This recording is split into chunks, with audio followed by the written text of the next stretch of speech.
நீதிமொழிகள் 25ஆம் அதிகாரம்.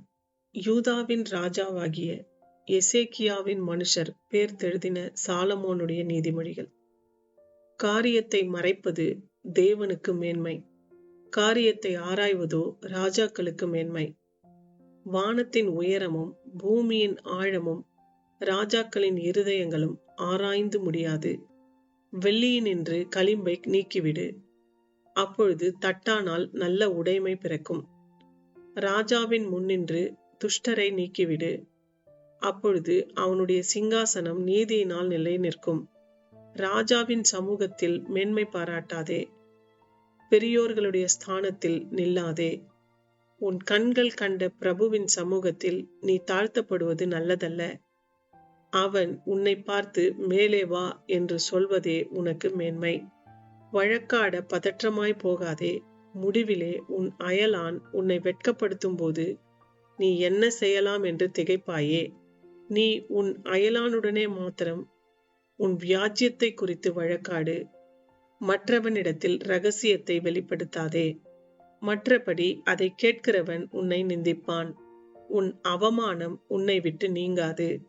ஏற்ற சமயத்தில் சொன்ன வார்த்தை வெள்ளித்தட்டில் வைக்கப்பட்ட பொற்பழங்களுக்கு சமானம். கேட்கிற செவிக்கு ஞானமாய் கடிந்து கொண்டு புத்தி சொல்லுகிறவன் பொற்கடுக்கனுக்கும் அபரஞ்சி பூஷணத்திற்கும் சரி. கோடை காலத்தில் உறைந்த மழையின் குளிர்ச்சி எப்படி இருக்கிறதோ அப்படியே உண்மையான ஸ்தானாபதியும் தன்னை அனுப்பினவனுக்கு இருப்பான். அவன் தன் எஜமான்களுடைய ஆத்துமாவை குளிர பண்ணுவான். கொடுப்பேன் என்று சொல்லியும் கொடாமல் இருக்கிற வஞ்சகன் மழையில்லாத மேகங்களுக்கும் காற்றுக்கும் சரி. நீண்ட பொறுமையினால் பிரபுவையும் சம்மதிக்க பண்ணலாம். இனிய நாவு எலும்பையும் நொறுக்கும். தேனை கண்டுபிடித்தாயானால் மட்டாய் சாப்பிடு, மிதமிஞ்சி சாப்பிட்டால் வாந்தி பண்ணுவாய். உன் அயலான் சலித்து உன்னை வெறுக்காதபடிக்கு அடிக்கடி அவன் வீட்டில் கால் வைக்காதே. பிறனுக்கு விரோதமாய் பொய் சாட்சி சொல்லுகிற மனுஷன் தண்டாயுதத்துக்கும் கட்கத்துக்கும் கூர்மையான அம்புக்கும் ஒப்பானவன். ஆபத்து காலத்தில் துரோகியை நம்புவது உடைந்த பல்லுக்கும் மொழி புரண்ட காலுக்கும் சமானம்.